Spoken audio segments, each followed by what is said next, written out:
It is as if those that rule over us are determined not to hear the opinion of the people of Soweto. Very strange. You would imagine that a policy like that is very short-sighted, because whether government agrees with us or not, surely they should want to know what the people are saying and thinking. And we are going to give them an opportunity to hear the authentic voice of the people of Soweto. They banned all these meetings and then accused us, in the words of Murray Stein, Minister of Community Development, of being nullities, nobodies. We never claimed to be anybody. We never claimed leadership. All we said was that we are a group of people who have come together to put forward a blueprint for the control of Soweto. And we wanted the people also to come together, accept or reject or amend it. If they had accepted this thing, we would then have gone on to government to negotiate on behalf of the people of Soweto on this blueprint. This we're not allowed to do, unfortunately. We are for a completely autonomous local authority for Soweto. In other words, a city council with all the attendant powers and without the necessary stages which may take years to implement. And secondly, the second twin pillar of our blueprint was a freehold land tenure. The amount of energy you're going to release among the people of Soweto if you were to give them freehold land tenure is unbelievable. And for the next 10 years, you'll have no problems. No matches, no uprisings, nothing. I mean, the people will be so happy not to own that piece of land. I think the government is going to do it one day, because there's no other way. They'll have to do it. But why waste time? Why take so long? I think Dr. Matlana is over-optimistic if he says that one act would bring satisfaction immediately to all people. We are now prepared to go as far as what we call at the moment leasehold, which means we are giving a 99 years lease on ground in these territories on which these black people can get an ordinary bond to build their own homes according to what they can afford. They can buy a home with a building society bond. They can reinstate capital on it and use the money for whatever purpose they like. In other words, I'm giving them everything possible and all the advantages of an ordinary bond, but on the basis of leasehold, not freehold, because the reverse of that would be that the whites could buy and purchase their black land and there would be no homeland left to them. I stated unequivocally, even before the elections took place, that within a stipulated period of time, I would hand over to them full autonomy in local affairs. How long are you envisioning? I can't, as a matter of fact, I can't bind myself to a timetable.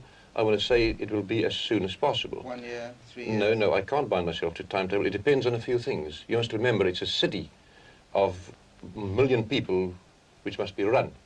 Now, surely these people must prove themselves that they are capable of running this city before I can hand over all powers to them tomorrow or within a week or 2 weeks. What I intend doing is to hand over in phases.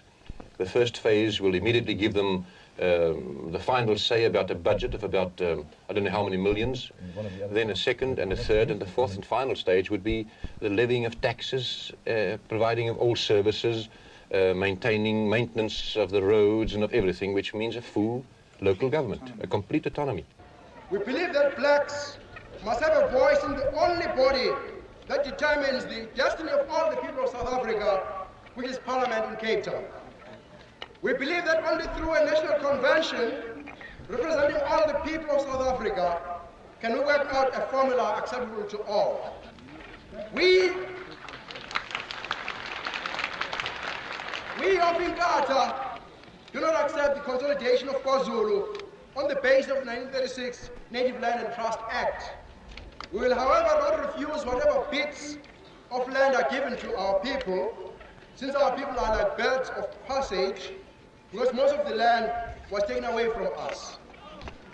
We want to make it clear through this election that we reject utterly the suggestion made through the legislation now being passed through Parliament in Cape Town that there is any part of South Africa where we as black people should be treated as aliens or foreigners. I have found in my dealings with blacks since I became responsible for the black people of South Africa 2 or 3 months ago, that there's a vast reservoir of goodwill still existing.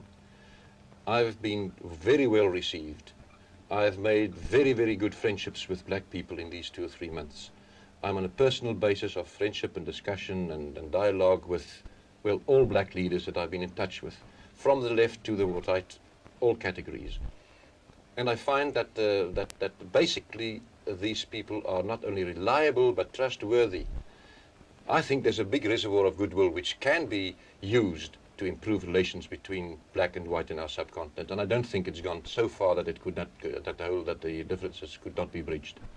There are 26 million of us, and from these 26 million will arise not one, not two, but hundreds of stiff beagles.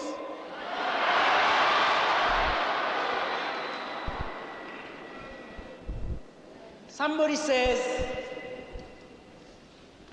there is no greater force in this whole world than an idea whose time has arrived. An idea whose time has arrived. And that idea, ladies and gentlemen, is black consciousness, which is going to free the black man from the shackles of white imperialism, white slavery, white oppression. Power!